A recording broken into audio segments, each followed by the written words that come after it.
This is story time mukbang, Marshalo edition.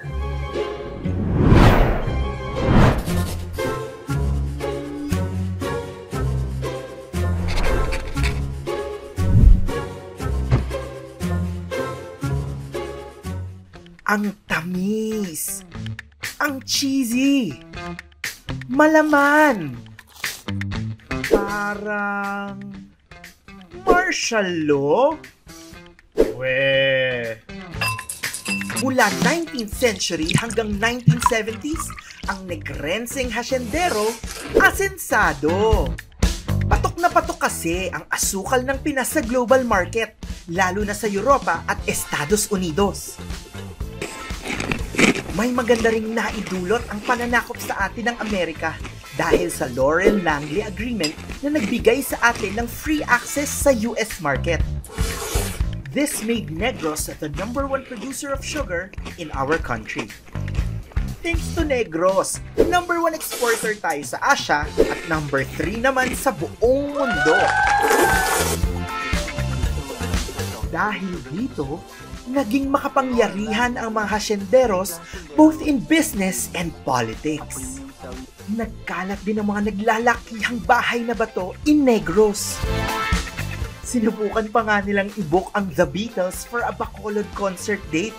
Iba rin naman talaga ang Negros. Napakasyala! Pero, sa isang iglap, naging mapait ang matamis nilang buhay. Nag-expire ang Loren-Langley Agreement noong 1974. Bangungot ito for us dahil kung wala ito, mahihirapan tayo makipagbuno sa ibang bansa. Sinundan ito ng pagbagsak ng presyo ng asukal. From 60 cents per pound noong 1974, lumagapak ito sa 3 sentimo pagsapit ng 1985. Isa sa mga luging-lugi, ang Pilipinas. Afford ng iba na magbaba ng presyo. Ang Pinas, hindi. Dahil dependent ng mga negrense sa asukal, nauwi ito sa napakalaking krisis. Ang pait, no? Nasaan nga ba ang Pangulo habang nangyayari ang lahat ng ito?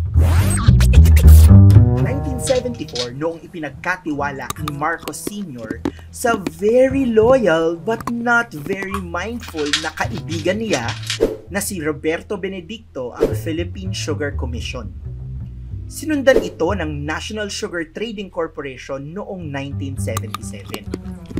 Goal nilang pagtibayin ang sugar industry ng bansa sa gitna ng krisis. Pero yan ang akala natin.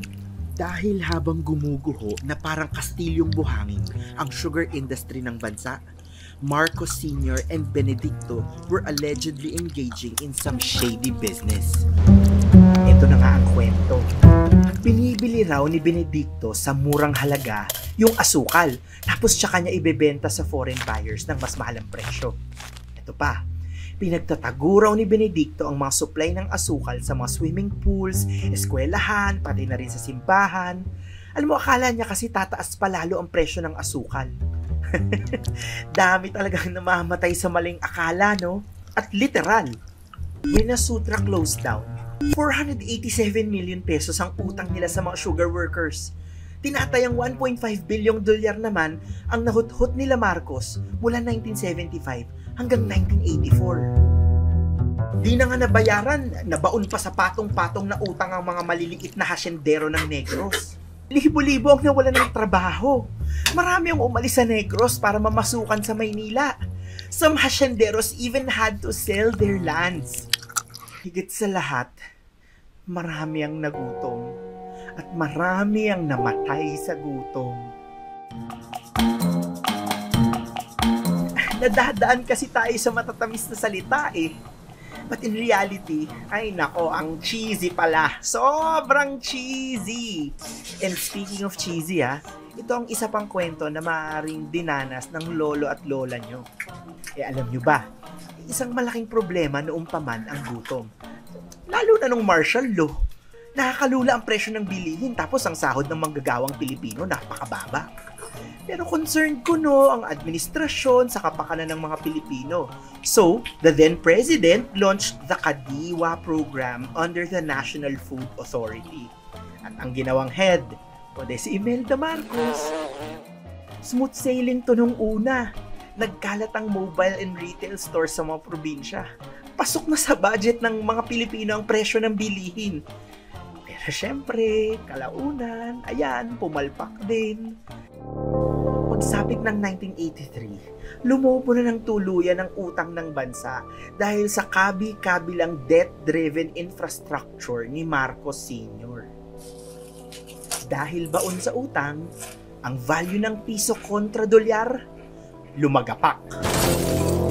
Nagkaroon ng kakulangan sa bigas at asukal, tumaas din ang presyo ng mantika. Kaya ang ipinangakong pagbaba ng presyo ng bilihin sa Kadiwa stores, o di ayun, napako. Ultimately, di rin ito nasolusyonan ang problema ng gutom kaya tinigil na rin. Kung susumahin, 18 million pesos lang ang budget ng gobyerno sa Kadiwa project for 2 years. Ang naabot nito, 247,000 na pamilya. Ibig sabihin, if we do the math, 24,658 pesos per day lang ang inilaan para sa prime commodities. Sa bawat pamilyang Pilipino, G centimos. Wawa, tumulong pa kayo. By the 1980s, talagang nagbuhol-buhol na parang pansit ang mga problema ni Apo Lakay.